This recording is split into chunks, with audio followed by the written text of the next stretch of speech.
Bien, bonsoir à toutes et à tous. Juste un mot pour vous accueillir ici à la Bibliothèque nationale de France. Grâce au soutien de la Fondation Del Duca, que nous remercions vraiment de tout cœur, la Bibliothèque nationale de France peut organiser des conférences, vous le savez, d'un très très haut niveau. Nous avons eu le plaisir et l'honneur d'accueillir Moyane, le prix Nobel de littérature, le mois dernier. Nous aurons le mois prochain Alain Prochance, le grand scientifique. Et ce soir, vous le savez, vous êtes tous venus écouter donc Bruno Latour. Donc je vais lui laisser la parole sans attendre. Je ne le présente pas. Je crois que si vous êtes là, vous connaissez ses multiples travaux.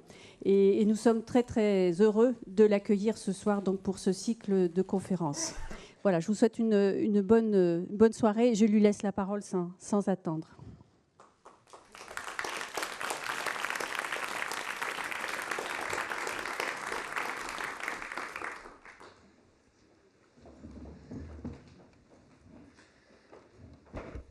Merci beaucoup.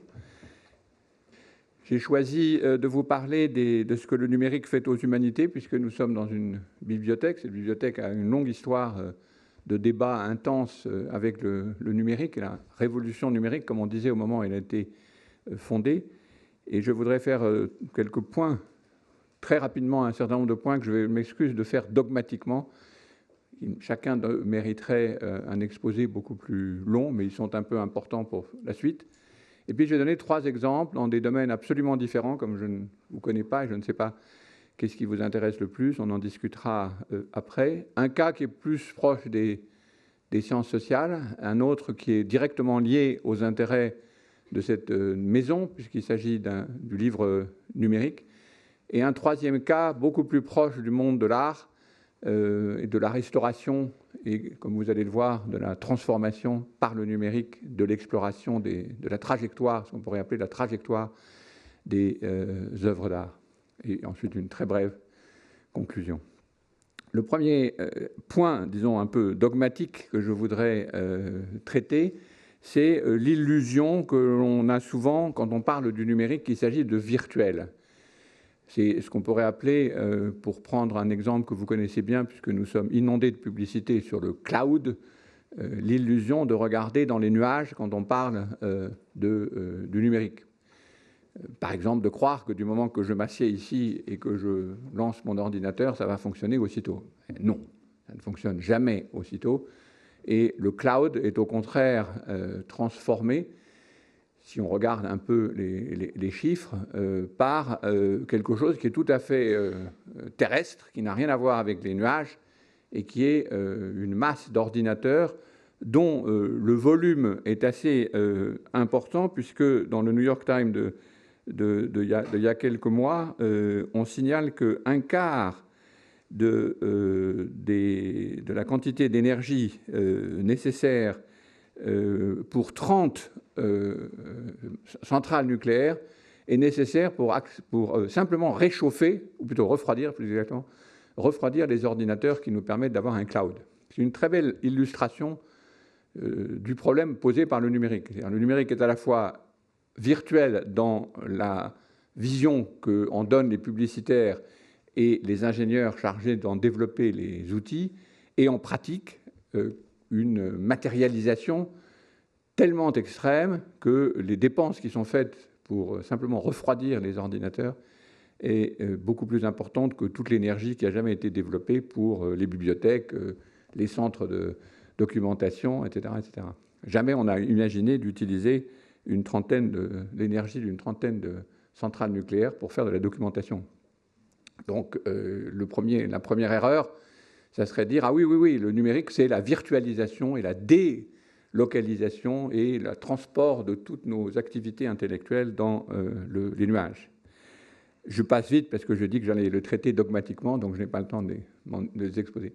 Le deuxième point, qui est la deuxième erreur qu'on fait souvent, qu'on pourrait appeler l'erreur cognitiviste, c'est de croire que les activités de pensée dans lesquelles les humanités se trouvent plongées sont essentiellement des affaires qui se passent dans la tête et même dans le cerveau.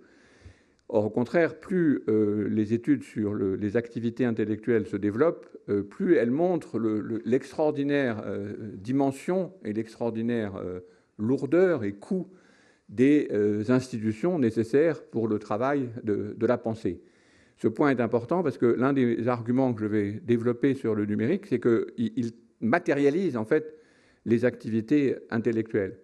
Et donc, loin que les activités intellectuelles soient toutes dans le cerveau, plus on travaille sur la façon dont on pense et la façon dont on commence à comprendre ce que c'est que de lire, ce que c'est que de se documenter, ce que c'est que de se déplacer dans des informations, plus le réseau nécessaire à cette activité s'étend, à la fois dans la science cognitiviste elle-même, mais aussi dans les résultats de cette science. Autrement dit, on ne peut pas remballer à l'intérieur du crâne l'ensemble des activités qu'on appelle pensée. Ce point est évidemment important pour les humanités. Le troisième erreur, disons, là un peu plus technique, c'est qu'en fait, le numérique, il y a une incertitude sur la notion même de numérique. Le numérique ou le digital, comme disent les Anglais, le mot n'est pas tout à fait le même, c'est-à-dire la supposition que tous les rapports analogiques sont transformés en 0 et en 1, et le résultat de ce que les ordinateurs sont capables de produire, mais en aucun cas ils ne sont natifs, c'est-à-dire qu'un ordinateur n'est pas fait en 0 et en 1. Comme vous le voyez dans le petit schéma de l'article très important de Brian Cantwell Smith, qui est un des fondateurs, l'un des inventeurs d'un certain nombre de logiciels très importants et en même temps un philosophe, un des rares philosophes de l'ordinateur. Un ordinateur réussit évidemment à la fin à obtenir des 0 et des 1, mais à partir de signaux électriques dont les potentiels restent tout à fait analogiques. Autrement dit, la numérique, c'est le résultat de la redondance de l'ensemble des ordinateurs, donc l'ensemble des couches successives qui permettent de stabiliser des potentiels électriques qui, eux, restent analogiques. Donc, comme le dit Cantwell Smith, dans son être même, disons, l'ordinateur reste analogique. Simplement, il produit, si tout marche bien et si la redondance est assez complète, des éléments qui sont numériques. Ce point est important pour le troisième exemple que je vais donner. C'est d'ailleurs Adam Lowe, dont je parlerai dans la troisième partie, qui m'a fait connaître Cantwell Smith, parce que dès qu'on va vouloir utiliser le numérique pour plonger dans les détails de la réalité, par exemple, des œuvres d'art, c'est sa dimension analogique qui va nous intéresser, paradoxalement. Autrement dit, il ne faut pas prêter au numérique l'illusion qu'il est fait de 0 et de 1, mais il faut se rappeler que c'est toujours des potentiels électriques avec des tas de petites variations, dont le résultat, évidemment, oui, du point de vue, disons, mathématique, finit par donner des 0 et des 1. Mais entre le résultat mathématique et la réalisation par les ordinateurs, il y a toute une série de couches qu'il faut prendre, dont il faut se souvenir. Le quatrième point, toujours dogmatiquement énoncé, je m'en excuse, beaucoup plus rapide et beaucoup plus proche de ce qui se passe dans cette maison de la BNF, c'est l'erreur de ce qu'on pourrait appeler l'idée du livre clos. Le livre n'est jamais clos. Ce que l'apprentissage que nous faisons du livre numérique sur des tablettes ou en allant le chercher sur des écrans d'ordinateur, c'est au fond la réalisation de ce qu'on faisait avant avec le livre papier, mais dont on n'avait pas conscience. Le fait de pouvoir s'abonner rapidement à un livre et le décharger en quelques secondes, ce n'est pas une virtualisation, c'est une matérialisation du fait que ce qu'on faisait avant, c'est qu'on allait l'acheter chez un libraire, on le travaillait, on l'annotait, on lui faisait faire toute une série d'opérations. Toutes ces opérations sont toujours là dans le numérique, simplement certains segments de cette activité se trouvent soulignés. Et donc, si on prend, c'est un peu une dramatisation probablement excessive, mais si on prend le scriptorium qui nous rappelle au Moyen-Âge la lourdeur technique, le nombre de gens intéressés par l'écriture et la copie d'un livre, dans le numérique, on se trouve devant ça marche mieux en anglais qu'en français, des screentoriums ou des laboratoriums ou des écrantoriums, je ne sais pas comment il faudrait dire, où les activités qui sont les activités que nous faisions avant, aussi bien avec le papier, sont révélées plutôt que supprimées.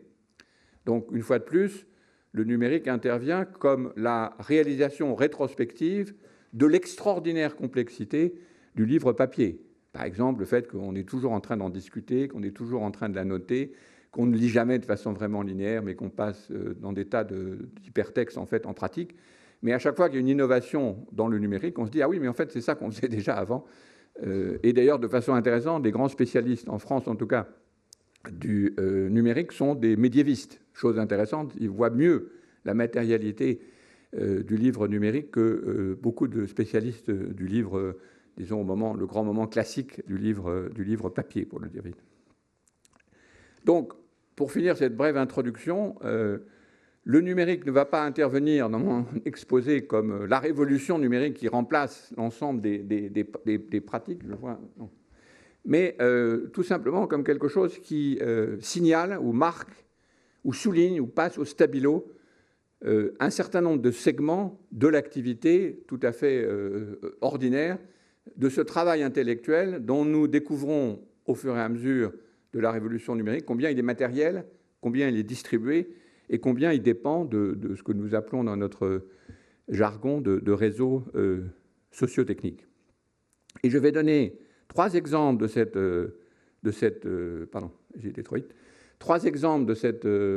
impact du numérique pour bien vous montrer comment il n'est pas révolutionnaire, mais il transforme assez profondément, tout en nous permettant de comprendre rétrospectivement des pratiques auxquelles on n'était pas vraiment conscient avant. Le premier exemple, il est un peu ésotérique, mais il est très important pour les gens qui font de la science sociale, c'est l'effet de la navigation numérique sur la compréhension des phénomènes collectifs. C'est quelque chose de tout à fait étonnant et là complètement spécifique à l'habitude non seulement du numérique, mais du web, cette fois-ci, qui est l'expérience de navigation. Je pense que tout le monde ici a cette habitude, qui est, à elle, très nouvelle, qui consiste à voir simultanément, en quelques clics, des phénomènes agrégés qui portent sur parfois des dizaines de milliers d'items et un élément tout à fait singulier. Par exemple, ici, c'est un site très important qui travaille la blogosphère française de nos amis de la société Linkfluence, où vous avez simultanément en haut des éléments statistiques qui agrègent la totalité des blogs français, une carte que vous voyez au milieu qui vous permet de naviguer à l'intérieur des blogs français, mais vous avez à gauche, vous avez ici à gauche, un blog particulier qui a contribué par son écriture à l'agrégat que vous voyez simultanément à l'écran. Évidemment, ce genre d'expérience qui devient complètement commune, si vous regardez les différents outils qui sont proposés par les Google ou les autres, vous avez simultanément des agrégats et des éléments individuels. On pouvait le faire avant.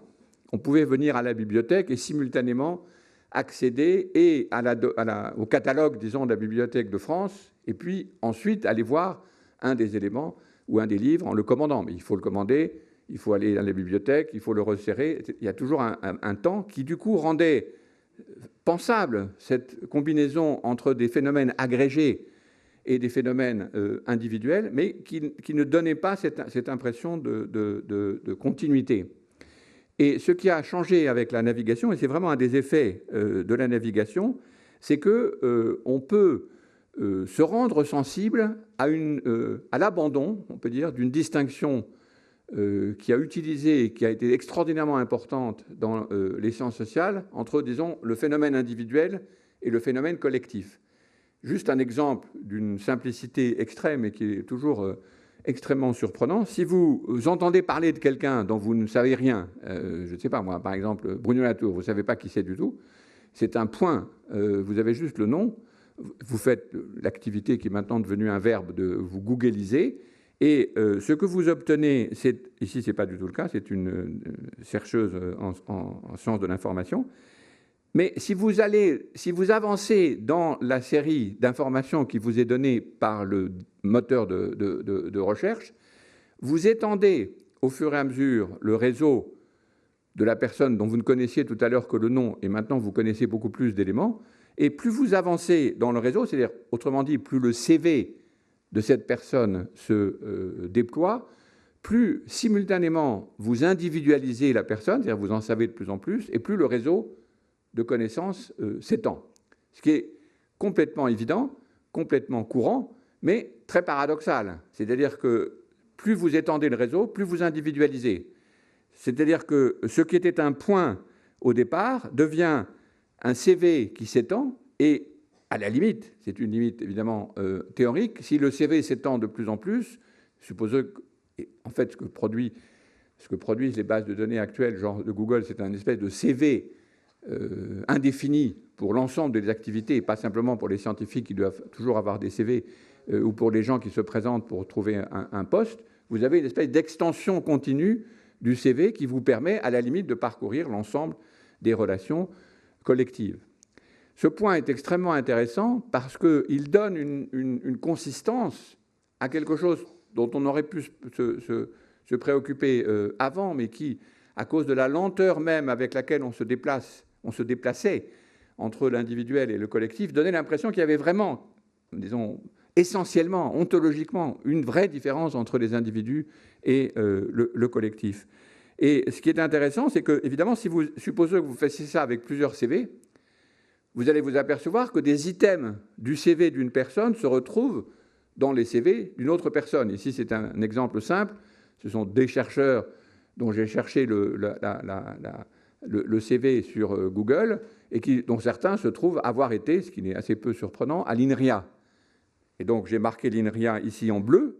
Autrement dit, l'INRIA devient aussi un phénomène individuel à partir du croisement des réseaux, des acteurs réseaux, comme nous disons dans notre jargon, que vous avez obtenus en déployant le CV individuel.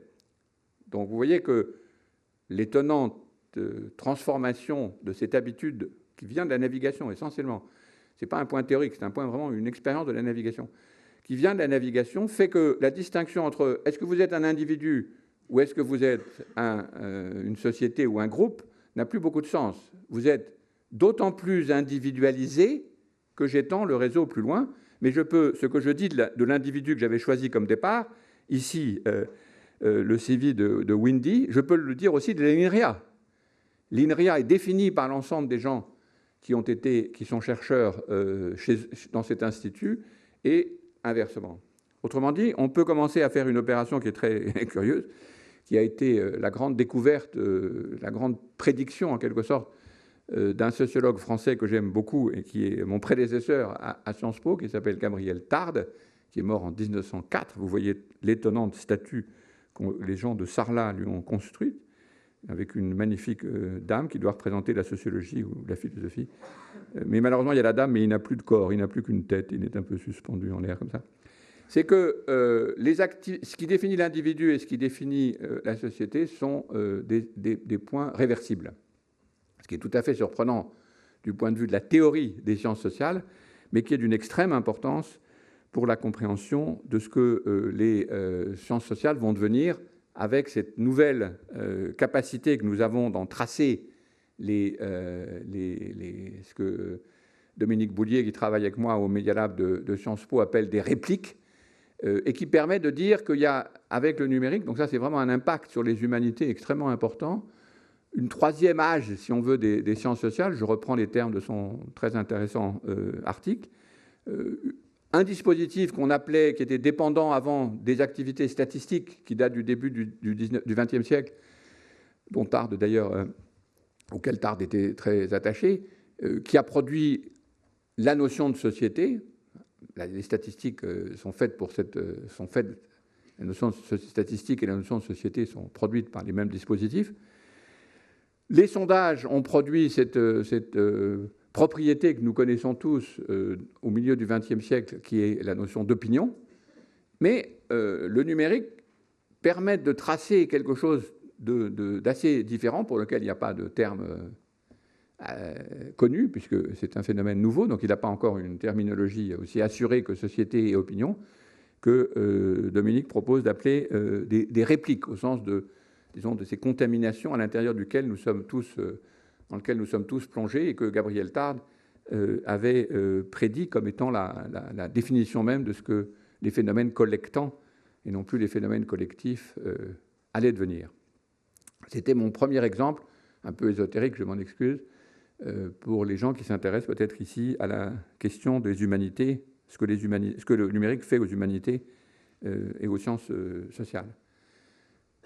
Le deuxième exemple porte sur un cas tout à fait différent, puisqu'il s'agit d'une expérience que nous avons menée avec notre éditeur, La Découverte, et qui s'appelle le projet M, Enquête sur les modes d'existence, et qui est l'analyse par l'expérience, c'est le seul moyen de faire ce genre de démonstration, de ce que le numérique fait à la lecture savante.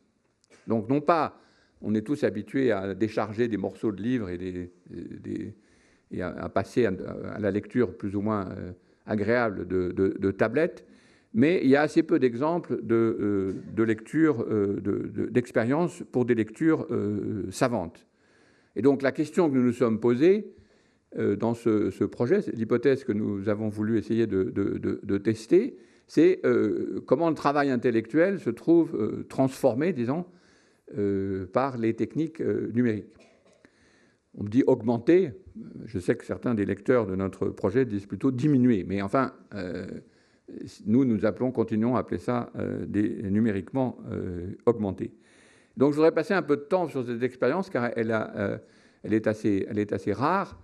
Il y a très peu d'exemples de lecture d'expérience aussi longue. Donc 4 ans d'expérience, 3 ans, nous sommes dans la 4e année, d'un livre papier paru à la Découverte. Je salue le directeur de la Découverte qui se trouve dans cette maison. Et un ensemble financé par un contrat européen de ce qu'on pourrait appeler une plateforme numérique associée au livre papier. Donc ce qu'on a voulu tester, je pensais que l'exemple était intéressant pour la Bibliothèque de France, ce qu'on a voulu tester, c'est les relations entre ces deux pratiques de lecture, donc pas simplement de lecture, ça c'est l'originalité de l'enquête, j'ai évidemment pas le temps de parler du contenu de l'enquête, ça nous entraînerait beaucoup trop loin, de aussi production des données nécessaires à la rédaction du livre d'une part et à sa révision plus tard. Donc essayer d'utiliser le numérique dans tous les éléments successifs, dans tous les segments successifs de la production intellectuelle, dans un cas très particulier, parfaitement austère, qui est un projet d'anthropologie philosophique. Donc, juste quelques-uns des éléments sur lesquels je voudrais passer un peu de temps, parce que ça nous intéresse tous, si vous êtes universitaire ou si vous êtes étudiant ou si vous êtes lecteur de livres, de savoir qu'est-ce que ça peut devenir, le livre numérique, lorsque on abandonne l'idée de total, disons, d'abandonner complètement la vie intellectuelle en disant le numérique c'est la fin de toute vie intellectuelle, mais non qu'on se dit au contraire, est-ce que les outils augmentés numériquement permettent de retrouver un certain nombre des qualités et des habitudes de la vie intellectuelle, mais sous des formes un peu différentes, avec évidemment toute une série de traductions, de transformations qui nous intéressent et dont certaines sont plutôt délétères et d'autres plutôt favorables. Donc c'est ça que je voudrais travailler. Donc on a créé, en plus du livre papier, une plateforme, ce n'est pas simplement un site, c'est aussi une plateforme, vous allez comprendre pourquoi, avec un groupe de 5 ou 6 personnes qui ont travaillé pendant 3 ans, avec les gens qui font les programmes, les programmeurs, des designers, des animateurs de sites et évidemment un auteur en particulier, moi-même. Donc, quelques traits qui sont intéressants pour essayer de tester ces habitudes nouvelles de livres numériques. Le premier, c'était exactement l'opposé de ce que vous avez, cette horreur qu'on appelle les Kindle, dans lequel vous avez une typographie atroce, le livre se balade dans tous les sens quand vous commencez à le bouger, vous avez cette espèce d'impossibilité de l'imprimer et de le copier librement. C'est pour quelqu'un qui est amoureux du livre, les Kindle, c'est vraiment l'horreur absolue. Donc on a voulu faire absolument le contraire, c'est-à-dire un livre qui est exactement le même sur papier et sur le site du Mode of Existence. C'est-à-dire même pagination et même typographie. S'il y a des typographes parmi vous, la typographie ayant été renouvelée complètement par le numérique, c'est Novell Pro qui est adapté particulièrement à la lecture sur le livre papier et sur le livre numérique. Donc vous voyez là à droite, vous voyez la même pagination et la même typographie qui vous permet évidemment de copier-coller librement et de façon, ça je ne suis pas sûr qu'il faut le dire devant mon éditeur, mais gratuite, le même livre que celui que vous pouvez acheter, mais merci de l'acheter quand même, parce que quand même, et donc de vous vérifier d'ailleurs en décidant, une trentaine, je crois à peu près 20% des gens qui travaillent sur le site n'ont pas acheté le livre. Mais ça veut dire aussi qu'il est disponible pour beaucoup plus de gens qu'il l'aurait été si le site avait été payant ou s'il n'avait pas existé sur le site. Donc ça c'est un problème général d'économie du livre qui est évidemment important pour les éditeurs et les auteurs aussi, mais sur lequel je ne m'étendrai pas, on en parlera peut-être. Ce qui est important, c'est la continuité, l'effort de continuité entre le papier et le numérique, continuité aidée par le fait que vous rentrez aussi dans un espace clos. C'est gratuit, mais c'est clos, c'est-à-dire que vous devez vous inscrire. Ça a un avantage, c'est qu'on est protégé contre cette espèce de panique que vous ressentez probablement, en tout cas que moi je ressens quand on est sur un site web. C'est-à-dire au bout de 3 clics, vous vous retrouvez, vous ne savez plus du tout où vous en êtes. Vous êtes dans des sites néo-nazis ou pornographiques, vous ne savez plus du tout où vous en êtes. Et ensuite, pour retrouver votre livre savant de philosophie aristotélicienne dans lequel vous aviez commencé, vous êtes perdu. Donc on a décidé au contraire de faire un site fermé et d'interdire absolument l'horreur du numérique, c'est-à-dire le commentaire. Je ne sais pas, quand vous écrivez des articles dans les journaux, vous avez toujours cette chose absolument atroce qui est d'avoir des gens qui font des commentaires. C'est-à-dire qui n'ont absolument rien lu, rien compris à votre article, même pensé à quoi que ce soit, et qui disent « sale con, crétinerie, comment peut-on dire des choses pareilles » ou « moi je », etc. Ce qui est évidemment ce qui rend le web, les cultures du web délétères et qui font que certains pensent que c'est la fin de la pensée. Non, il suffit d'inventer un dispositif qui permette justement une relative clôture et une relative ouverture. Relative ouverture, c'est gratuit. Relative clôture, il faut donner votre nom. Et simplement, ensuite, vous accédez évidemment à tous les services. Et surtout, ça c'est l'intérêt de la construction de ce que nous avons essayé de faire, une deuxième colonne, donc vous avez le texte, vous avez une deuxième colonne qui est celle, disons, ça c'est assez peu original maintenant dans le livre numérique, qui est l'équivalent du glossaire ou de l'index ou du vocabulaire selon les usages que nous en avons fait. Là, c'est plutôt un vocabulaire assez complet des termes techniques que vous lisez sur le livre. Le livre papier, lui, par contre, n'a absolument aucune indication. Il est paru sec. Il n'y a aucune note en bas de page, il n'y a aucune référence bibliographique, il n'y a aucun glossaire et index. Donc, c'est évidemment un choix de dire tout ce qui est la documentation et, disons, les annexes et l'ensemble des données est sur le site. Si vous voulez comprendre le livre, il faut évidemment accéder au site. C'est évidemment un pari que nous avons fait. Paris, je veux dire, plus ou moins réussi. Donc ça, c'est la deuxième colonne. Troisième colonne, c'est aussi assez classique maintenant dans le livre numérique, mais vous voyez, s'il y a des gens ici qui font des thèses, l'énorme intérêt qu'il y a à publier des thèses sous ce mode, vous avez aussi la possibilité de développer la notion de note en bas de page d'une façon indéfinie. C'est-à-dire que vous avez, dans le site que nous avons construit, des films, des PDF, une documentation multiple, des photographies. Ici, c'est un exemple, un article de M. Lemonnier auquel je fais allusion dans le texte, et on a le texte, le PDF, plus les photos, plus le film.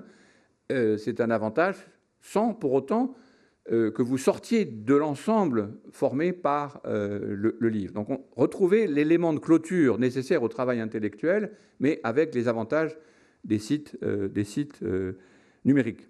C'est évidemment toujours un choix. C'est très compliqué de faire évidemment le rapport entre les deux. La quatrième colonne est plus originale, puisque pour éviter le commentaire, mais on ne voulait pas éviter les contributions. Donc on a construit un rapport assez complexe, je veux dire exagérément complexe, pour avoir des contributions qui sont donc éditées par le staff du projet M. Donc on envoie non pas une contribution en disant c'est crétin, stupide, etc., mais on envoie une proposition. Ici, c'est un collègue qui s'appelle François Courennes qui proteste contre une chose que j'ai dite dans le livre et qui dit, je ne sais pas si vous avez dit, le pas du tout est sans doute trop fort. Donc c'est l'équivalent d'une correction, si vous voulez, ou d'une émendation. Et cette contribution est envoyée au staff. Et ensuite, si on la trouve utile, si son truc, ce n'est pas simplement un commentaire gratuit ou qui ne rajoute rien à l'argument, elle est intégrée aux contributions, avec l'idée que nous allons, dans l'année suivante, que toutes ces contributions permettront de réécrire le livre original. Tout ça se faisait évidemment exactement pareil avec le livre papier, sauf qu'on ne pouvait pas suivre les commentaires et la transformation du livre, ce qu'on appelle la fortune critique du livre à l'intérieur du monde intellectuel à l'intérieur duquel se développait ce travail. Donc, vous voyez, là, le numérique permet de visualiser le réseau en extension des lecteurs, commentateurs, critiques du livre. Et en fait, le livre papier aussi était transformé par ces lecteurs successifs et réécrit d'une certaine façon. Mais on ne le voyait pas parce que le livre restait dans un côté et puis les commentaires et les analyses des gens et des autres restaient de l'autre. Donc c'est aussi un avantage du livre. Autre transformation, alors là, on a testé, et c'est intéressant pour tous les gens qui critiquent le livre papier comme étant linéaire. Donc vous savez que c'est une critique classique qui en fait correspond assez peu aux pratiques de lecture. La lecture en fait est assez peu linéaire, mais c'est une opposition, une critique qu'on fait toujours au livre papier, qui aurait imposé une certaine façon de linéarité par la façon même dont il est composé. C'est d'essayer de refaire entièrement, de retrouver entièrement tous les items du livre numérique, mais cette fois-ci en les retravaillant, en les redistribuant, facilité par une des particularités du projet, sur lequel je n'ai pas le temps de m'étendre, c'est que le projet est assez systématique, compare des modes d'existence à d'autres modes d'existence. Donc en fait, il y a une espèce de table que vous voyez ici qui permet de comparer les modes les uns aux autres. Et quand on clique sur l'un de ces modes, on arrive à l'intérieur d'un ensemble de définitions qui reprend sous une forme, alors là, elle, complètement libre, tous les items qui correspondent à ce terme technique. Ici, il s'agit de la référence, qui est une des analyses et une des interprétations de l'activité scientifique. Et ça, c'est une particularité vraiment très intéressante du livre numérique, c'est que à l'intérieur de cette nouvelle entrée, qui, elle, n'est plus linéaire, elle va chercher, c'est comme si vous faisiez une fonction recherche, mais une fonction recherche qui vous donne non pas simplement le terme, mais l'ensemble des éléments qui correspondent à ce terme dans l'ensemble du projet.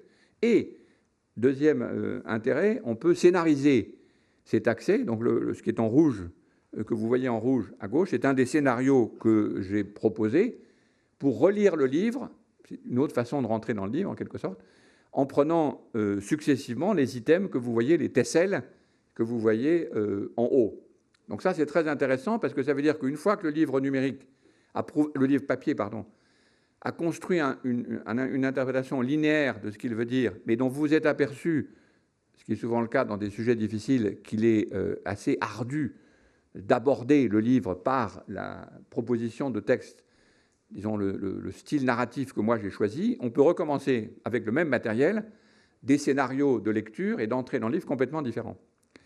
Et moi j'en ai proposé, mais évidemment des auteurs, des lecteurs peuvent proposer en disant non, moi je trouve que aborder la question de la référence dans le livre des modes d'existence, c'est beaucoup mieux de prendre d'abord cet élément-là, puis cet élément-là, puis cet élément-là, et de le proposer au lecteur.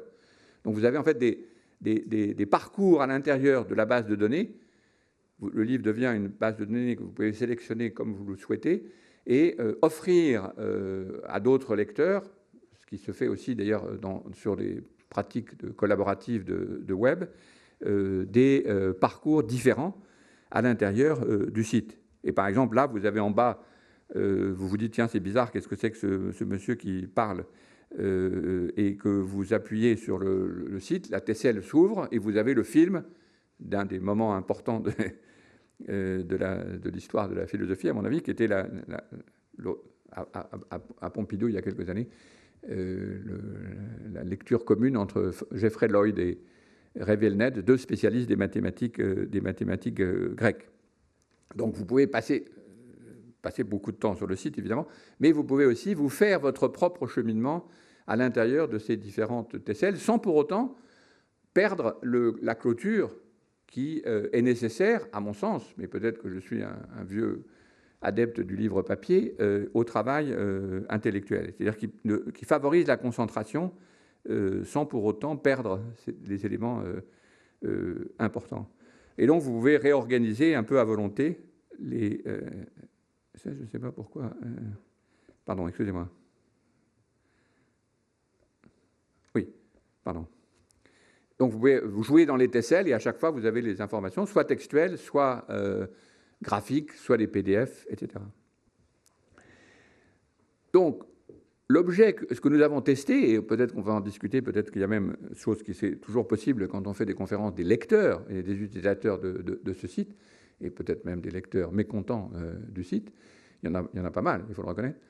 Il y a aussi beaucoup de pas lecteurs du site, c'est-à-dire des livres qui ont lu que le livre papier et qui disent « c'est quand même incroyable que la découverte produise un livre où il n'y a pas d'index, pas de notes en bas de page, pas de bibliographie et pas de documentation. Si, elle est là, mais elle est ailleurs. » Les lecteurs ne sont pas toujours attentifs, comme vous le savez. Il n'y a rien de moins attentif qu'un lecteur. Tout auteur, c'est ça. Et donc, il y a des gens qui n'ont pas vu qu'il fallait aller sur le modeofexistence.org pour aller chercher le reste de l'information. Donc, quand je dis clôture, je ne fais pas d'illusion. C'est notre imagination. Nous avons essayé de construire un monde dans lequel le travail intellectuel pouvait se faire avec des nouveaux outils favorables à la réflexion. Mais la partie site est une petite partie seulement de ce que nous avons essayé d'expérimenter. Il est assez rare que des auteurs reçoivent suffisamment d'argent pour construire la fortune critique du livre. Mais on a essayé aussi de faire cette opération qui consiste à dire le livre, de toute façon, le sujet est un peu ésotérique et compliqué et la documentation est difficile d'accès et en plus elle est totalement lacunaire par rapport à ce qu'il faudrait faire. C'est comme si vous commenciez une thèse, vous proposez le sujet à un collectif et vous espérez que ce collectif va produire les données de la thèse que vous voulez produire. Ce qu'on fait, en fait, c'est comme ça, bien comme ça qu'on travaille, mais c'est rare qu'on ait l'institution et le financement surtout pour le permettre. Donc ce qu'on a voulu tester, c'est comment enrichir la base par des face-à-face, cette fois-ci des réunions où le numérique joue là le rôle de soutien aux informations et de documentation en temps réel. Donc là, vous avez par exemple une séance sur un des points techniques sur la comptabilité, qui est un des modes importants dont on parle dans le livre. On a réuni des spécialistes venant d'un peu partout qui ont sur l'écran des éléments du livre qu'ils sont en train de critiquer et des éléments qu'ils proposent que nous rajoutons ensuite à la base. Donc le livre devient cette fois-ci l'avancée progressive et collective d'une enquête dans laquelle l'interprétation du livre papier médié par le numérique permet son avancée. Vous avez par exemple ici à mon avis, un très passionnant item qui est l'interview contrastée que nous avions fait sur un des modes d'existence très passionnants, qui est le mode d'existence des êtres politiques, avec un chercheur et un homme politique de la ville de Paris, que vous connaissez sûrement, Jean-Louis Missika. Donc on a fait la réunion. On a ensuite monté les données qui nous paraissaient les plus significatives sur la détection du mode d'existence politique qui nous intéressait pour le projet. Et ensuite, on retrouve dans le site les vidéos montées et analysées qui correspondent à cette expérience. Donc on construit peu à peu, si vous voulez, une enquête collective, ce que, encore une fois, le livre papier le faisait, mais vous n'auriez pas pu suivre et documenter au fur et à mesure l'avancée de ce projet. Et évidemment, il y a beaucoup d'autres petits gadgets que permet le livre numérique, comme de savoir combien de gens sont en train de le travailler, qu'est-ce qu'ils en font, etc. Toute une série de choses qui permettent de suivre des lecteurs d'une façon plus précise. Mais ça, Amazon le fait aussi bien, en vous inondant de publicités, pas toujours très bien ciblées. Par exemple, je reçois assez régulièrement des annonces pour acheter le livre Les modes d'existence. Ce qui prouve que ce n'est pas si bien que ça. Donc je crois qu'en conclusion de ce deuxième point, le numérique permet finalement de tester à la fois des formes de travail intellectuel qui sont anciennes, mais aussi, ce qui est le plus intéressant à mon avis, de renforcer un certain nombre des éléments dont le papier, qui finalement, je le fais de façon beaucoup trop... en exagérant et en poussant l'argument, mais c'était le papier qui est virtuel, et c'est le numérique qui est matériel. Le papier est virtuel parce que toutes les données et toutes les façons dont nous travaillions collectivement le papier étaient invisibles, finalement, on ne pouvait pas les tracer. Tandis que maintenant, beaucoup de ces relations sont traçables. La participation, d'abord, évidemment, tout simplement, le fait que vous êtes branché sur le site, le fait que vous pouvez envoyer des contributions, le fait que vous y ajoutez des documents, le fait que vous modifiez le contenu, rend visible l'ensemble des modifications qu'on voyait, qui se faisaient, mais qui se faisaient virtuellement du temps du livre papier et qu'on a de la peine et qu'on peut suivre de façon beaucoup plus précise maintenant. Les problèmes, je ne vous parle pas des problèmes, parce qu'ils sont immenses, naturellement. Le premier problème, c'est l'accès. Pour lire, c'est assez rare, en fait, malgré tout ce qu'on dit sur la révolution numérique, le Wi-Fi, etc. En fait, c'est assez rare de se trouver, par exemple ici, je ne suis pas absolument sûr qu'il y ait un réseau. Non, pas de réseau ici. Donc, vous voyez, on est dans la Bibliothèque de France. Si je vous disais, allez maintenant sur le site pour vérifier à la page 340 les documents, vous ne pourriez pas. Et quand vous êtes sur la plage, ou quand vous êtes dans une cabine, ou quand vous êtes dans un bus, c'est pas sûr que vous puissiez vous dire brusquement. Donc, il faut quand même le reconnaître, hein, les avantages du livre papier sont incommensurables avec ceux du livre numérique. Le deuxième problème, il y en a plein, mais c'est les deux-là. J'ai choisi ce deuxième parce qu'il m'intéresse particulièrement, et surtout le fait d'être à la BNF, c'est dans combien de temps ce site, qui comprend 4 ou 5 fois plus de documentation que le livre, plus tous les PDF et les films, existera. Personne n'arrive à me faire des précisions. On me dit oui, peut-être que dans 2 ans, on pourra encore le consulter, ou 4 ans, ou 5 ans, etc. Mais évidemment, ça pose un léger problème pour ceux qui sont auteurs, qui se flattent, même si je ne me fais pas beaucoup d'illusions, qu'il y a quand même des lecteurs, disons, mon fils pourra encore peut-être lire dans 10 ans quand même le livre que j'ai produit. Enfin, ça c'est très peu probable d'ailleurs, mais disons, des gens de cet âge-là. Et la BNF, là, ça m'intéressera dans la discussion de savoir ce qu'il en est. Je sais qu'il y a un projet d'archivage du web, mais l'archivage de sites aussi complexes avec toutes leurs fonctions, je doute que ça soit encore au point. Donc le problème, c'est que ce livre, évidemment, risque de disparaître corps et biens. Enfin, pas le livre papier, grâce à la découverte, mais le livre numérique, qui en est la preuve. Toutes les documentations s'y trouvent, risque de disparaître. Donc c'était mon deuxième exemple, je crois que j'ai encore quelques minutes, qui est, disons, de ce que le numérique fait aux humanités, en prenant un cas qui nous intéresse tous, je pense, à la BNF, c'est-à-dire qu'est-ce que c'est que, non pas simplement de lire un livre numérique, ça je crois que de toute façon, de plus en plus, on a simultanément, en tout cas dans les travailleurs intellectuels, le livre papier, le livre numérique, le PDF, le site. Je pense que cette combinaison devient de plus en plus standard, avec le problème de l'accès rapide, qui reste néanmoins, malgré tous les progrès dans les réseaux, une vraie difficulté. Mais aussi, ce que je pense être le plus intéressant, la visualisation et l'institutionnalisation, en quelque sorte, des collectifs de recherche. Donc je pense qu'on ne fera plus une thèse avec un type isolé, faisant une documentation tout seul, essayant de produire un document de 400 pages avec double interligne en 2 exemplaires, parfois mis sur Internet, et qui, enfin du moins dans la base de données des thèses, et qui ne sera jamais publiable, ni jamais publié, et qui ne sera lu que par très peu de gens. Je pense que ni dans la production, ni dans la lecture, on ne peut rester à cette situation qui, elle, est vraiment archaïque. Alors qu'on doit pouvoir imaginer, ça c'en est un exemple, mais il y en a beaucoup d'autres, des dispositifs de collection, d'enquête collective, et on imagine assez bien, on a fait juste que tester une des particularités, et oui, on peut imaginer évidemment des procédures wiki, mais ça c'est assez différent.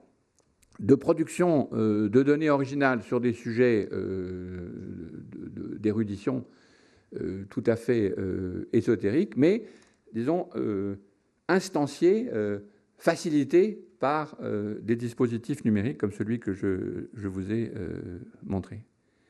Troisième et dernier exemple, qui est lui complètement différent à nouveau, mais qui est tout à fait passionnant parce que cette fois-ci, c'est comment le numérique transforme l'accès même et la compréhension des œuvres d'art. C'est un exemple que j'ai eu le plaisir de suivre de bout en bout, puisque j'en suis un peu à l'origine. C'est en fait, ce que je vais vous dire, c'est un récit de miracle. D'ailleurs, ça s'appelle effectivement, dans l'exposition qui a eu lieu à Venise en 2007, le miracle de Cana. Et pas du tout le fait simplement que l'eau est devenue du vin, mais plutôt le fait que le bon vin a été gardé pour la fin. Et vous allez comprendre pourquoi c'est ça en fait le miracle. Comme vous savez, dans le récit évangélique, la surprise, c'est pas simplement que l'eau devient en vin, ça, apparemment tous les gens sont capables de faire ça, mais que le bon vin était resté gardé pour la fin. Et vous allez comprendre pourquoi dans l'exemple que je vais vous donner. L'exemple où le numérique travaille, m'a été donné par l'extraordinaire laboratoire, studio d'Adam Lowe, qui est un des grands artistes d'origine anglaise, mais qui habite à Madrid, qui dirige Factum Arte, et qui utilise le numérique non pas pour virtualiser, ce qui est impossible, les œuvres d'art, mais au contraire pour les rematérialiser. Ça s'appelle des facsimilés, mais en fait, le mot facsimilé entraîne toujours une incompréhension chez les lecteurs. Disons, une deuxième production d'une œuvre d'art originale, ou, pour le dire de façon encore plus directe, une deuxième originalité de l'œuvre d'art. D'où le rapport avec le premier vin et le deuxième vin. C'est le deuxième qui est bon, pas le premier. Et donc, on peut dire, en détournant la phrase célèbre de Bacon, qu'un peu de numérique fait croire au virtuel, mais beaucoup de numérique redirige l'esprit vers la matérialité. Et c'est ça que fait Adam Lowe, c'est-à-dire d'utiliser les techniques numériques pour rendre sensible la matérialité des œuvres. Et le cas, il en a fait beaucoup d'autres depuis, mais le cas est vraiment exemplaire, c'est celui des noces de Cana qui sont au Louvre. C'est l'histoire d'un miracle, c'est aussi l'histoire d'un vol parfait. Ce tableau est le plus grand tableau du Louvre. Il se trouve, si vous vous en souvenez, mais personne ne le regarde d'ailleurs parce que tout le monde est attiré par la Joconde. Donc vous avez, là je suis à la place de la Joconde, le tableau est là. Il y a 400 Japonais devant la Joconde. Et derrière vous, il y a le grand tableau des noces du Cana, encadré. Pourquoi encadré? Et avec deux portes de chaque côté où arrivent et sortent les Japonais. Ils sortent d'ailleurs presque aussi vite qu'ils sont arrivés. Ce tableau est une pomme de discorde avec l'Italie depuis que Napoléon l'a arraché, au sens propre, arraché, coupé, arraché, à la fondation, à San Giorgio, au cloître et au réfectoire de Palladio. Et donc, le tableau est au Louvre, et chaque fois qu'il y a un nouveau ministre de la Culture, le ministre de la Culture italien réécrit, ça fait 200 ans que ça dure, et dit « Quand est-ce que vous allez nous rendre notre tableau ?»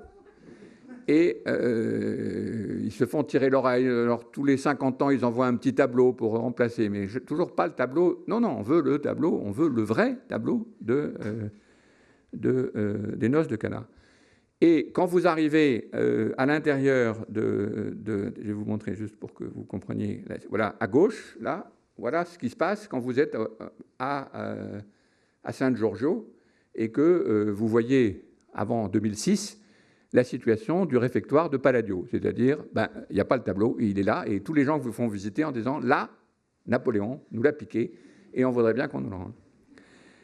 Et donc, ce qui est intéressant, c'est que le tableau est là, et il est aussi là, maintenant.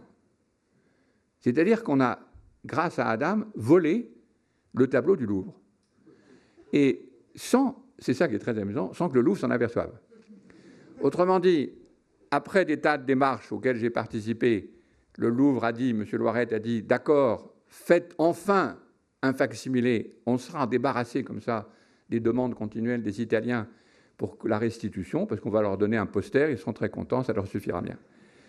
Ce qu'ils ne savaient pas, c'est que Adam, quand il vient, c'est pas du tout pour faire un facsimilé poster, c'est pour refaire un original. Et donc, il s'est mis au travail pendant 3 semaines, la nuit, chaque nuit au Louvre, dans la salle de la Joconde, avec tous les problèmes, en inventant une machine spéciale permettant de scanner le plus grand tableau du Louvre, avec l'autorisation de Loiret. Je crois que c'est le seul exemple dans l'histoire des copies du Louvre, de faire un tableau à la même taille. Quand vous faites un tableau, une copie, vous pouvez être toujours soit plus petit, soit plus grand, mais jamais à la même taille, pour éviter évidemment le vol. Manque de bol, nous l'avons volé, pour de vrai. Et le tableau a été scanné, et toute une série de démarches, que je n'ai évidemment pas le temps de décrire, ont permis d'amener à l'intérieur, et vous voyez la différence, c'est que là, Le tableau est maintenant dans sa disposition. Il n'a plus. Palladio l'avait conçu. On a les lettres de Palladio à Véronèse, et en deux cas pour savoir comment il allait exactement s'insérer dans l'architecture. Donc il n'y a plus évidemment le cadre. Il n'y a plus les deux portes avec les Japonais qui entrent et qui sortent. Il n'y a plus ni air conditionné ni garde parce que le tableau n'a plus à être protégé. Donc vous avez l'extraordinaire expérience de rentrer devant un chef-d'œuvre qui, sans avoir l'armada de protection qui est maintenant nécessaire. Et le tableau est bien, non pas virtuel, mais réimprimé. C'est là le point que j'ai fait sur l'analogie qui est très important. Réimprimé avec des pigments anciens sur la toile, grâce à l'extraction de données faites par Adam, non seulement en 2D, non seulement pour les couleurs, mais en 3D. Et donc, vous avez gardé dans le tableau qui se trouve maintenant, je dirais, le second original qui se trouve maintenant à San Giorgio, vous avez la trace des coups de couteau des sbires de Napoléon qui ont déchiré la toile, plus quelques autres déchirures faites cette fois-ci par les gens du Louvre au moment de restauration catastrophique que Adam s'est interdit de dérestaurer. Parce qu'évidemment, vous pouvez aussi dérestaurer, ce qui est une possibilité du deuxième original. Et donc, ce qui est très amusant et très intéressant, vous voyez ici Pasquale Gagliardi, qui est le directeur qui a fait cette commande de cette œuvre, c'est que le numérique permet, dans l'usage très particulier qu'en fait Adam, non pas de virtualiser un original, c'est pour ça que c'est presque le contraire. L'original, le premier original, le faux original, disons, qui se trouve au Louvre encore, se trouve en fait très virtuel, puisque peu de gens le regardent, il est mal foutu, il est à la mauvaise hauteur, il est encadré. En plus, il a été restauré de façon un peu catastrophique plusieurs fois. Et en tout cas, il n'est pas dans l'endroit pour lequel il a été fait, ni n'attire l'attention pour lequel il a été fait. Tous ces éléments qui intéressent beaucoup les historiens d'art, l'emplacement, la situation, la trajectoire, finalement, de l'œuvre. Mais ce lien avec la matérialité de l'œuvre aurait été impossible si il s'était simplement s'agit d'en faire une photographie. C'est pas. Or, l'intérêt des méthodes d'Adam, vous voyez ici l'une de ses employés qui travaille, qui est elle-même d'ailleurs une très grande peintre, qui travaille cette fois-ci avec des moyens matériels tout à fait classiques de la peinture, sur la première impression avec des pigments. Toute une série d'inventions de machines exprès l'ont permis, sur le gesso et de la toile de même origine que celle que Véronèse, enfin du même type que celle de Véronèse. Et donc vous avez quelque chose qui a l'épaisseur, le pigment, la matérialité de l'original. Et le moment où ça a été présenté aux Vénitiens, dans une grande cérémonie où il y avait tous les Vénitiens qui, depuis 200 ans, demandaient la restitution de leur œuvre, qui étaient prêts à se résigner à avoir une mauvaise copie, mais au moins à l'endroit où était l'original. On avait mis un drap blanc, le drap blanc est tombé, et les Vénitiens sont tombés en pleurs. Parce qu'ils se sont dit, mais c'est l'original. Personne ne comprenait comment l'original s'était déplacé. La fameuse aura de Walter Benjamin s'était déplacée du Louvre à San Giorgio sans que les gens du Louvre s'aperçoivent du vol de l'aura. Et ça, c'est un événement très intéressant qui montre l'intérêt du numérique à mes yeux. Et c'est cet exemple, voilà l'exemple d'une des étapes dans l'atelier à Madrid d'Adam Lowe. Vous voyez, donc ça n'a pas de sens de dire que c'est du numérique qui virtualise. C'est au contraire une exploration par les outils numériques de la matérialité d'autant plus épaisse des couches successives du tableau qui est permise par le passage ou la médiation du numérique. Et donc dans l'atelier de Factu Marte, qui reste, à mon avis, pour toute étude du numérique, un des endroits les plus intéressants en ce moment, il y a la démonstration, le groupe fait maintenant une trentaine de personnes, il y a des peintres, il y a des sculpteurs, il y a des fondeurs, il y a tous les métiers de la matérialité des œuvres d'art. Simplement, les informations qui sont transformées et qui sont à l'origine des œuvres d'art, ce sont des fichiers numériques. Des fichiers numériques mouse, pas des petits fichiers numériques. et une série d'inventions sur ce que c'est que de capter. Si vous allez maintenant dans la vallée des rois, vous verrez le deuxième original du tombeau de Toutankhamon, qui a été produit aussi par Adam avec les mêmes méthodes, cette fois-ci pour des raisons encore plus importantes que la peine des Italiens à avoir perdu leur tableau, c'est que l'original est tout simplement en train d'être détruit par les touristes. De façon amusante, vous voyez derrière, j'espère que vous la voyez, des morceaux du palais de Nabucodonosor, qui est également en reconstruction, si j'ose dire, Adam ayant été dans tous les musées d'Europe et d'Amérique pour prendre les bouts de ce même qui a été démembré par l'histoire de l'art et qui voudrait remembrer et redonner aux Irakiens sous une forme similaire. Donc, le troisième exemple est important pour moi parce que ça donne l'idée que, de nouveau, que le numérique permet quelque chose qui était assez peu pensable lorsqu'on entend le baratin, il faut bien le dire, sur la virtualisation et l'espèce de perte du contact avec les œuvres d'art. Il y a beaucoup de mauvais numériques, il y a beaucoup de mauvaises facsimilés, il y a beaucoup de mauvaises façons de le faire, mais de même que dans les deux autres cas que j'ai présentés, il y a à chaque fois une utilisation du numérique qui montre l'extraordinaire puissance et l'extraordinaire vertu que l'on peut tirer du numérique pour les humanités. Voilà le dîner solennel dans lequel les Italiens ont célébré avec Adam et moi-même le retour de leur tableau et de la construction de ce qu'il faut bien dire est un deuxième original. C'est-à-dire que c'était totalement imprévu. Et on voit bien la différence entre un premier original et un deuxième original. Un premier original maltraité qui se trouve un peu bêtement au Louvre et un deuxième original qui se trouve à sa place et qui a l'énorme avantage d'être visitable sans garde, précaution particulière, signal d'alarme, etc. Parce qu'en un sens, il ne vaut rien. Il ne vaut pas plus que le tableau de Véronèse à l'origine, financièrement, je veux dire, avant que Napoléon vienne le prendre. Donc c'est toute une série de réflexions très passionnantes sur la restauration, la garde et la sécurisation des œuvres d'art. Voilà.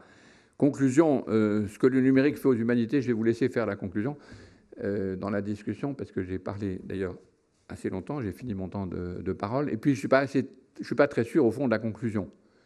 La conclusion, c'est que ce n'est pas une révolution, c'est-à-dire c'est penser en termes de révolution, le numérique, c'est en perdre tout l'intérêt, et c'est surtout ne rien comprendre aux pratiques dans lesquelles le numérique s'insère, qui sont des pratiques, je crois que c'est la deuxième conclusion qu'on peut faire, c'est que le numérique révèle des capacités et des pratiques des techniques précédentes. C'est très clair dans le cas du livre numérique. Le livre numérique révèle la complexité incroyable et la distribution socio-technique extraordinairement complexe du livre papier. Et je crois que les éditeurs qui sont ici ne me démentiront pas.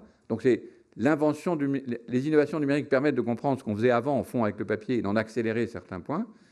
Sur le premier cas, je pense que là, on a quelque chose où on hésite presque au terme, je n'hésiterai presque pas à parler de révolution. C'est-à-dire la navigation, elle, est un phénomène complètement nouveau qui permet de saisir des phénomènes collectifs de façon vraiment différente.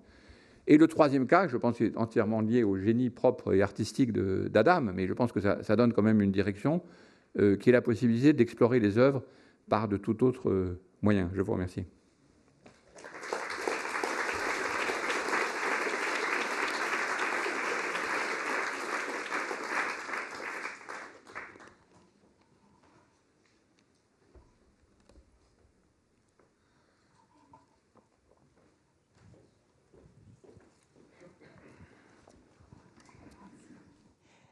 Merci pour tout l'exposé, c'était très bien. Et aussi, je voulais ajouter que le numérique, en fait, apporte de la paix parce que le conflit de ne pas avoir cette œuvre excite tout le monde. Et comme ça, c'est une grande réussite. J'aime beaucoup ça.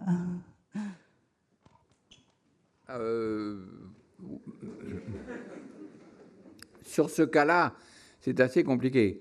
Mais évidemment, vous avez raison. C'est-à-dire que pour Adam, l'un des éléments essentiels, c'est de rentrer avec cette extraordinaire qualité des œuvres, donc de la production non pas de facsimilés, mais de deuxièmes originaux, dans les questions de paix et guerre autour des disputes concernant l'appropriation des œuvres, qu'il s'agisse du Parthénon ou bien du Véronèse. Seulement, en fait, il y a une autre bataille qui, elle, est beaucoup plus ardente, c'est d'éviter, ça c'est un de ces dadas, la restauration elle-même sur les originaux, je veux dire les premiers originaux. Et donc, comme vous le savez, les sculptures du Parthénon à Londres ont été tellement restaurées que on ne pourrait plus en faire un deuxième tirage. Et donc l'idée d'Adam, c'est d'empêcher non pas la guerre entre des gens qui disent mais c'est à moi, rendez-la moi, mais la guerre à l'intérieur des musées et des églises, etc., contre la restauration, en disant mais ce qu'il faut restaurer, c'est la deuxième copie, pas la première. Et donc c'est aussi une des batailles très intéressantes où le numérique joue un rôle important. Et la différence est totale entre dire je vais vous offrir une version 3D de la tombe de Toutankhamon et vous offrir la tombe de Toutankhamon avec ces méthodes d'exploration très fines et très approfondies du premier original. Donc il y a plein de disputes évidemment autour de ces questions. Est-ce que les visiteurs vont vouloir voir le deuxième original et pas pour sauver le premier, etc., etc. Les batailles ne sont... Vous avez raison, c'est une question de paix et de guerre, mais les batailles ne sont pas encore gagnées, en particulier la bataille sur les restaurations. Adam utilise toujours comme exemple les ambassadeurs d'Holbein, qui sont une imitation par la restauration de la diapositive qui se trouve à la sortie. Et donc les œuvres sont maintenant restaurées pour ressembler aux diapositives. Et donc, effectivement, quand vous allez maintenant devant le tableau, c'est la diapositive, il a perdu complètement son épaisseur parce qu'il a été restauré sous la forme, cette fois-ci virtuelle, que les restaurateurs imaginent de l'œuvre. Et donc, toutes ces disputes sont évidemment... De nouveau, le numérique joue un rôle très, très intéressant parce qu'il permet de capter l'épaisseur. Et les tableaux sont d'abord des 3D pour Adam, et pas simplement des 2D. Mais si vous restaurez un tableau en 2D, ce qui est un peu l'idée qu'on a quand on a des posters, vous transformez définitivement l'original en la copie de sa diapositive. Donc ce sont des batailles effectivement assez dures. Est-ce que nous avons des retours, j'ose à peine poser la question, mais de lecteurs vous savez, cette ancienne pratique d'acheter des livres, de les lire, parfois de les apprécier, de les commenter, non. Et non. Il n'y a visiblement pas de lecteurs.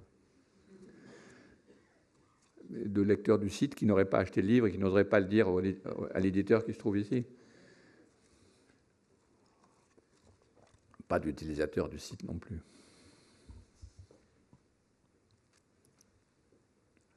Monsieur ? Merci beaucoup. Il me semble que ces possibilités sont très importantes pour la recherche. Lorsque un sujet précis est délimité, qu'on a trouvé une problématique, il y a moyen, si on construit un site, pendant un certain temps, de faire collaborer des chercheurs du monde entier. Qu'en pensez-vous ? Oui, c'est déjà le cas dans beaucoup de sciences exactes. La collaboration, d'ailleurs, le web lui-même a été inventé en partie pour des raisons scientifiques, pour des collaborations entre chercheurs. Donc, ce que j'ai montré, c'est des cas, parce que dans le cas des sciences exactes, c'est déjà le cas. C'est un peu plus rare dans le cas des humanités, c'est pour ça que j'ai donné cet exemple. Et vous avez parfaitement raison. C'est-à-dire que je pense que, par exemple, le travail de thèse, qui est un travail qui reste dans les humanités extraordinairement... qui est l'équivalent du fromage, de la production de fromage de chèvre dans le monde de l'alimentation, on peut transformer assez profondément le travail de recherche dans les humanités. Oui, ça je crois, vous avez parfaitement raison. C'est-à-dire créer des collectifs, et vous avez utilisé le mot important, c'est-à-dire pour un certain temps, pas forcément pour longtemps. Et donc l'un des résultat, je l'espère, du projet que nous avons poursuivi, c'est un outil qui sera à la disposition de tout le monde, permettant de construire ce rapport qui est assez évident. On a le texte, on a le glossaire, les notes, et ensuite on a la partie la plus importante, c'est-à-dire l'appel à contribution, mais pas aux commentaires, pas non plus au Wikipédia. Le Wikipédia va fournir les informations que les gens ont déjà, mais pas forcément de produire des nouvelles informations. et que vous l'avez dit de façon exacte, c'est-à-dire à partir d'une problématique qui, elle, est proposée. C'est le cas de l'enquête sur les modes d'existence. La problématique est très, très rigide. Et les gens qui acceptent de la suivre ne sont pas très nombreux. La preuve, j'allais dire.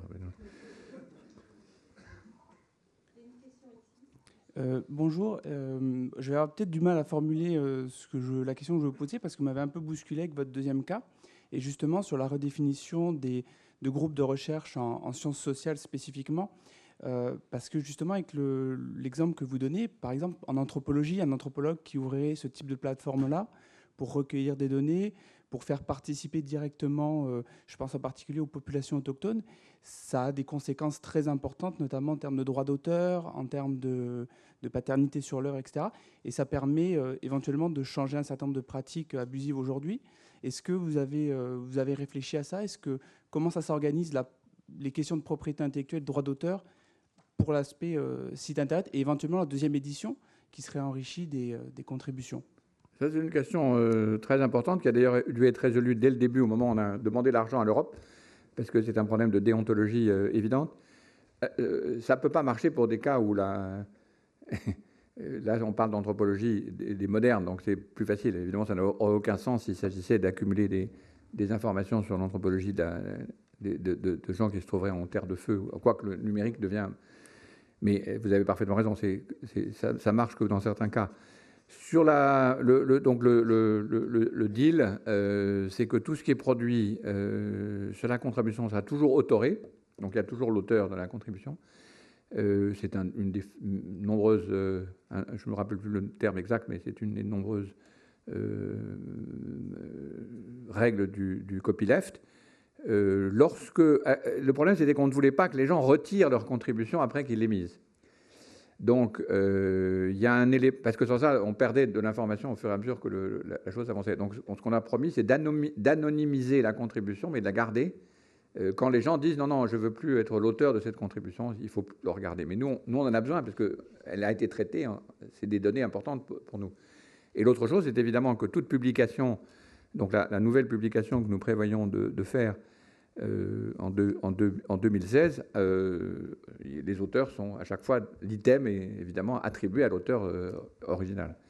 Ça, c'est absolument indispensable. Mais ça, c'est assez commun. On le fait dans une thèse normale. On ne peut pas faire un bout d'interview sans avoir très précisément l'origine et éventuellement l'anonymisation. Ça, c'est pour une autre raison, là, des données. Donc, vous avez raison. C'est des problèmes nouveaux, mais qui sont en fait assez faciles à résoudre. La grosse difficulté a été dite par monsieur, c'est-à-dire des gens qui acceptent de participer à un protocole. Ce n'est pas du tout le cas du Wikipédia. Du Wikipédia, on lance une possibilité en disant « Qu'est-ce que vous savez sur l'hôtel-dieu de Beaune ?» Et les gens disent « Mais moi, j'ai ça, moi, je sais ça, moi, je sais ça. » Tandis que là, c'est de dire « J'ai un protocole expérimental qui est le suivant, celui que je propose dans les modes d'existence est assez complexe. Est-ce que vous voulez avancer dans cette expérience ?» Et des données qui sont liées à ce protocole. Donc ça ressemble plus à ce qu'on recherche dans une thèse. Mais évidemment, du coup, le nombre de gens intéressés se réduit considérablement. Oui, bonjour, merci pour votre contribution. En fait, vous venez partiellement peut-être de répondre à ma question. Elle porte sur la lecture, parce que je n'ai pas lu votre livre encore, donc je le ferai, mais la question que je me pose... Il est gratuit sur le site. Oui, j'irai également sur le site, bien entendu. La question que je me pose, c'est que j'ai le sentiment... après votre exposé, qu'il faut en fait relire en numérique. C'est-à-dire qu'il y aurait une première lecture linéaire, peut-être qui permettrait de comprendre le sens d'ensemble, enfin en tout cas partiellement.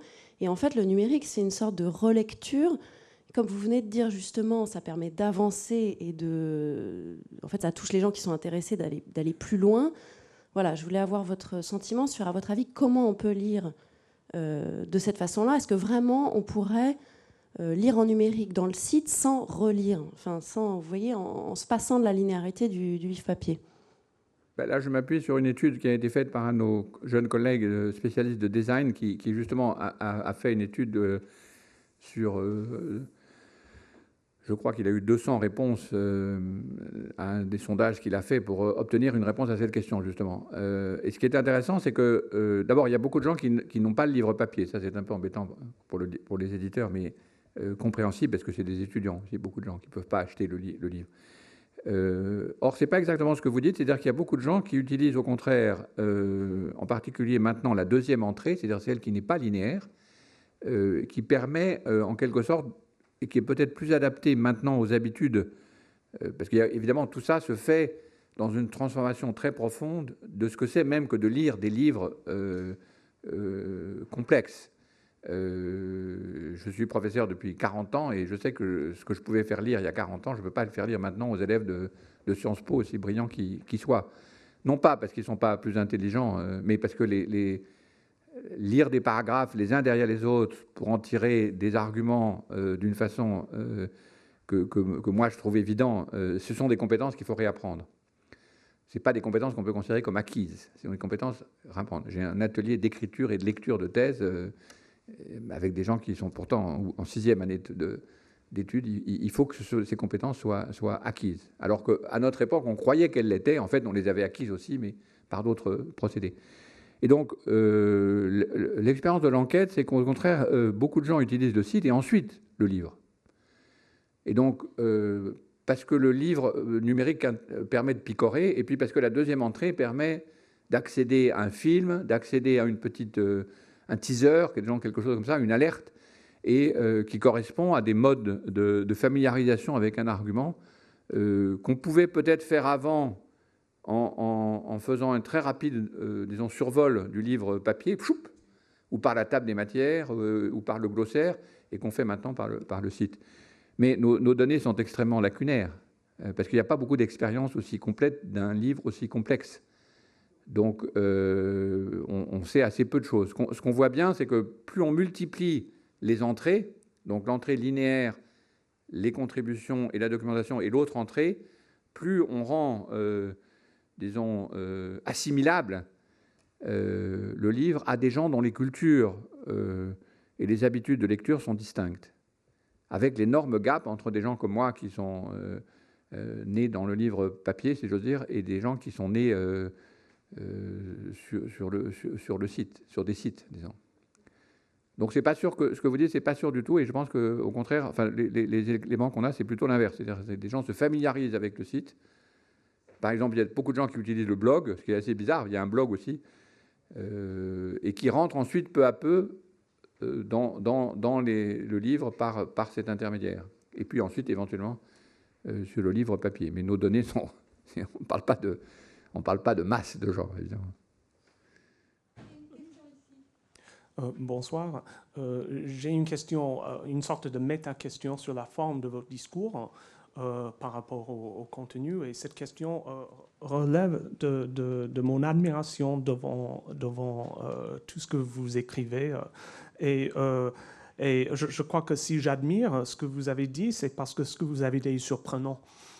Et c'est par rapport à cette surprise que j'ai une question. J'ai remarqué que les conclusions que vous tirez, il y a un rapport spécial entre les conclusions que vous tirez et les suppositions populaires. C'est-à-dire, les conclusions que vous tirez sont non seulement différentes des suppositions populaires par rapport au virtuel, mais opposées. L'Internet n'est pas virtuel, c'est matériel.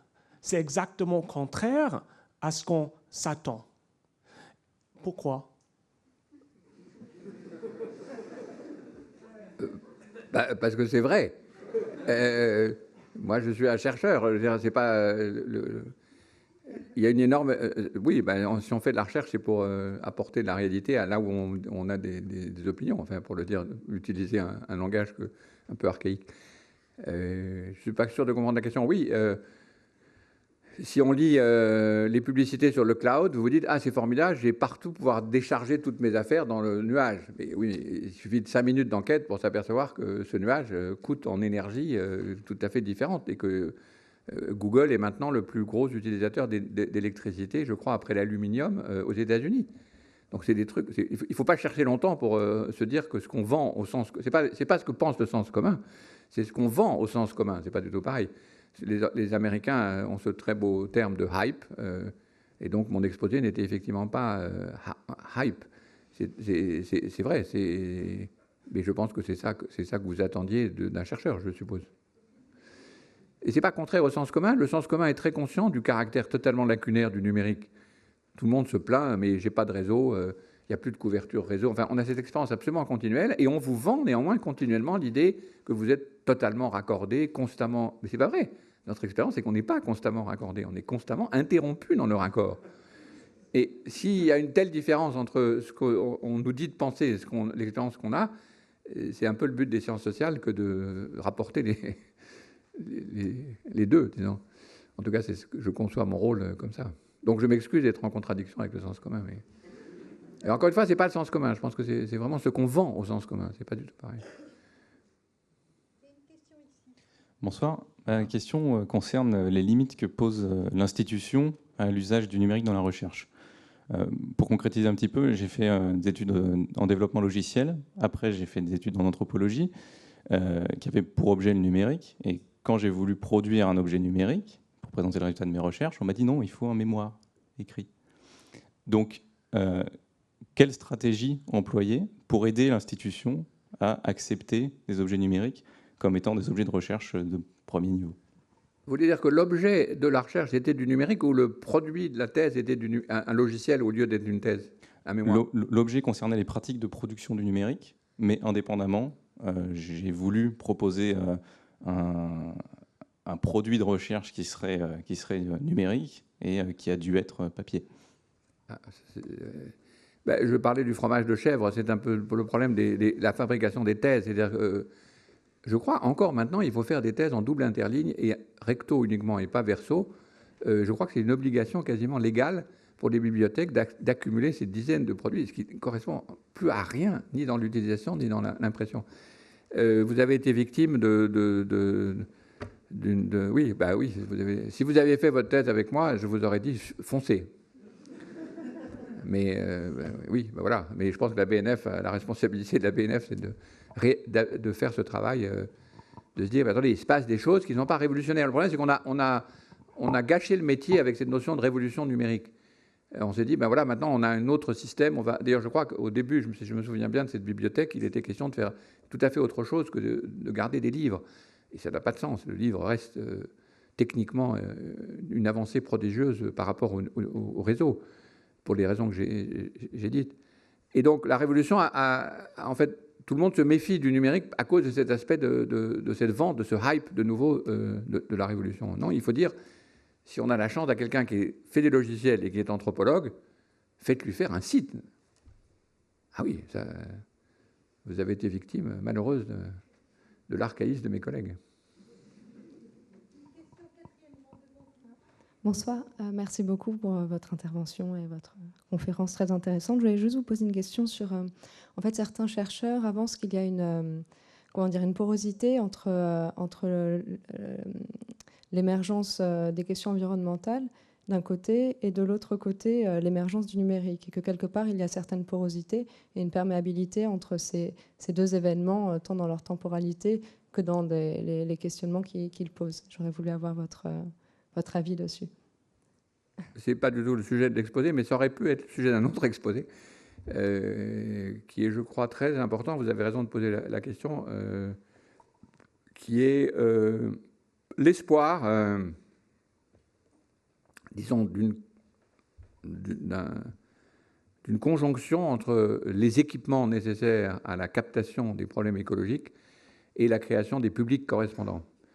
Donc c'est un point très très important. Mais là, le numérique est vraiment instrumenté. C'est pas le numérique. Ce que j'ai pris, c'est des exemples où le numérique fait quelque chose vraiment qui est plus que de l'instrument. Il modifie vraiment. Mais ce que vous visez, c'est disons, une mise à niveau des productions d'idées et d'opinions sur les mutations écologiques avec celles qui existent déjà, qui sont celles des scientifiques. Et donc ça nous intéresse beaucoup, je travaille beaucoup là-dessus, mais ce n'était pas le sujet de l'exposé, donc j'en ai pas parlé. Mais là, le numérique est en service, disons là. C'est plus l'objet lui-même qui est original. Par contre, c'est d'une importance politique majeure, je suis bien d'accord. Mais on peut peut-être en parler après, parce que ce n'était pas l'objet de mon exposé, donc je n'ai pas insisté là-dessus. Vous avez exprimé l'idée du caractère éphémère de la production numérique en faisant allusion à votre fils qui ne pourrait pas lire dans 2 ou 3 ans vos travaux actuels. Et je voudrais savoir, est-ce que vous êtes soumis pour les productions numériques au dépôt légal? Ici même, à la BNF, n'est-ce pas? Mais sous quelle forme? Sous une forme papier ou Ça, sous c'est une pas à moi forme de répondre, numérique? parce que je crois que c'est... Est-ce que les sites... Mais,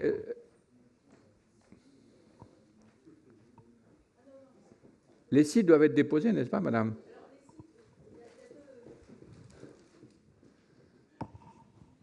S'agissant du dépôt légal, il y a toujours évidemment du dépôt légal d'ouvrages en format papier s'ils sont édités en version papier, mais on encourage les éditeurs à déposer un fichier numérique. Bon. Mais dès lors qu'il y a un ouvrage papier, nous recevons toujours les ouvrages papier. Il y a ensuite les livres nativement numériques qui n'existent que par voie numérique. Et donc, maintenant, nous les recevons par voie numérique et ils restent en forme numérique. Ils ne sont pas matérialisés, même s'il y a d'autres possibilités éventuellement de les reproduire. Enfin, après, ça pose des questions de droit. Mais ils restent stockés sous une forme numérique. Et puis, il y a la loi depuis 2011 a confié à la Bibliothèque nationale de France également l'archivage du web. Donc c'est vrai que là, c'est un point que vous avez... vous confiez le site, oui. Vous avez évoqué, qui pose la question, alors qui pose des questions techniques lourdes, puisque...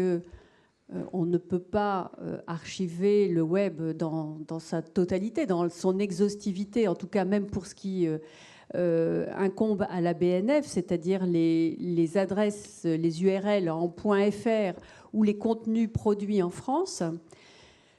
Mais on procède en fait par de ce qu'on appelle des moissonnages, c'est-à-dire que on procède à par des robots à l'archivage de sites entiers pendant des périodes de l'année. Pendant 3 mois dans une année, on va archiver l'ensemble des sites, alors avec des profondeurs différentes, c'est-à-dire que ça peut être la première page du site ou de manière plus profonde, avec évidemment, selon les hypothèses, des pertes des liens qu'il peut y avoir, des liens actifs qu'il peut y avoir entre les sites. Donc on voit bien que par rapport à cette question de la mémoire, déjà on a, par rapport à une production papier, où on peut essayer de viser à l'exhaustivité, on a une problématique qui est celle de la conservation d'un ensemble de sites, y compris des liens actifs qu'il peut y avoir entre ces sites.